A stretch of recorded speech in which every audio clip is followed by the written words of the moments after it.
L'aide à l'Église en détresse existe depuis 70 ans. Ça a été fondé donc en 1947, juste après la guerre, par un religieux prémontré néerlandais, le père Werenfried. Et il a cette intuition qu'il faut œuvrer pour la paix et notamment pour la réconciliation. Il va commencer à prêcher la réconciliation, le pardon des ennemis. Et les personnes vont commencer à le soutenir. Et puis ça va démarrer comme ça, encouragé par Pie XII et ensuite par tous les papes. Et Jean-Paul II qui va reconnaître l'œuvre en lui donnant un statut officiel dans l'Église.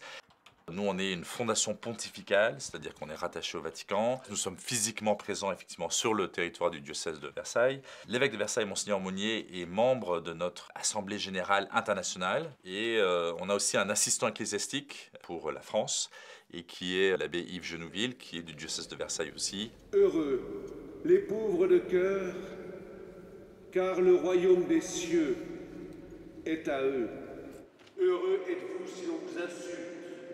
Pour nous, il y a deux formes de détresse essentielles. Tout d'abord, le manque de moyens financiers. On intervient dans 150 pays, notamment des pays où l'Église est en train de se développer, donc c'est plutôt une bonne nouvelle. Je pense notamment à l'Afrique, mais également à l'Asie, en Amérique du Sud, dans certaines régions du monde comme ça, où eh bien, il y a de plus en plus de séminaristes, de plus en plus de prêtres, de religieux, de religieuses, de plus en plus de catholiques. Et pour ça, eh bien, il faut construire des églises, il faut donner les moyens à l'Église de faire son travail pastoral, et c'est là que nous intervenons. C'est notre priorité.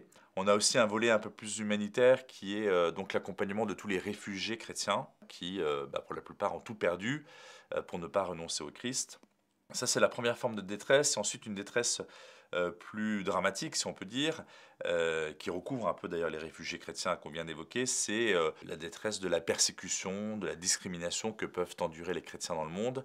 Et c'est pourquoi nous sommes particulièrement attentifs à ces communautés-là, c'est-à-dire aux pays où l'Église souffre aujourd'hui. Nous, on estime qu'à peu près 200 millions de chrétiens ne sont pas entièrement libres de vivre leur foi dans le monde. Alors bien sûr, il faut proportionner selon les régions du monde. Ça peut être simplement des petites difficultés administratives jusqu'à l'interdiction totale. Et entre ces deux extrêmes, il y a toute une gamme de situations de souffrance. Comme grands événements, chaque année, on a donc la Nuit des témoins. Et sinon, en général, on organise un colloque en fin d'année dont le thème change chaque année. Et ça, c'est plutôt au mois de décembre en général. Et avec beaucoup d'intervenants. Et on publie les actes. Vous voyez, par exemple, là, j'ai le dernier en date. C'était en décembre dernier. En guerre contre le terrorisme, comment l'Église peut-elle servir la paix dans le monde ? La nuit des témoins, c'est une veillée de prière et de témoignage dans laquelle nous faisons venir donc, des prêtres, religieux, évêques de pays où les témoins sont persécutés. En cherchant les témoins, en les rencontrant, en vivant avec eux, en partageant pendant presque une semaine, puisqu'on les accompagne donc, dans la nuit des témoins lieu en province, également en plus de la cathédrale Notre-Dame de Paris. Donc on a vraiment ce contact privilégié avec eux et ils nous apportent cette joie. Et pour nous, ça nous ressource. C'est vraiment des témoignages pour nous. Nous célébrons les martyrs de notre temps parce que également il y en a encore. Cette année encore, nous verrons leurs visages, leurs portraits, 11 prêtres, 9 religieuses, sans compter bien sûr tous les autres dont nous n'avons pas forcément le nom. Depuis 11 ans, j'ai quitté le Sénégal pour accomplir ma mission auprès de la population nigérienne, comme le Seigneur me l'avait demandé. En tant que missionnaire, en tant que prêtre catholique, je parle ici au nom de tous ces Coréens qui, depuis plus de 60 ans, vivent l'un des plus longs chemins de croix de l'histoire de l'humanité.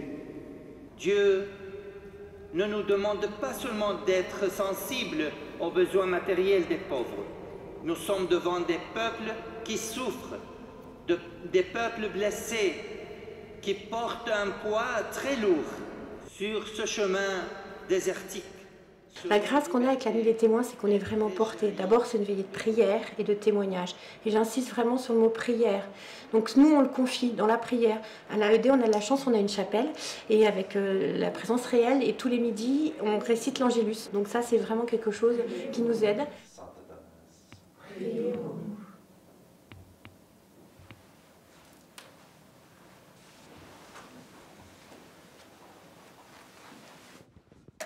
Ici au CH à Marie-Marly, on est une quinzaine de salariés. Il y a 3 services, donc c'est très simple. Un service administration, finance, avec incorporé à ce service les legs. Ensuite, on a un service information.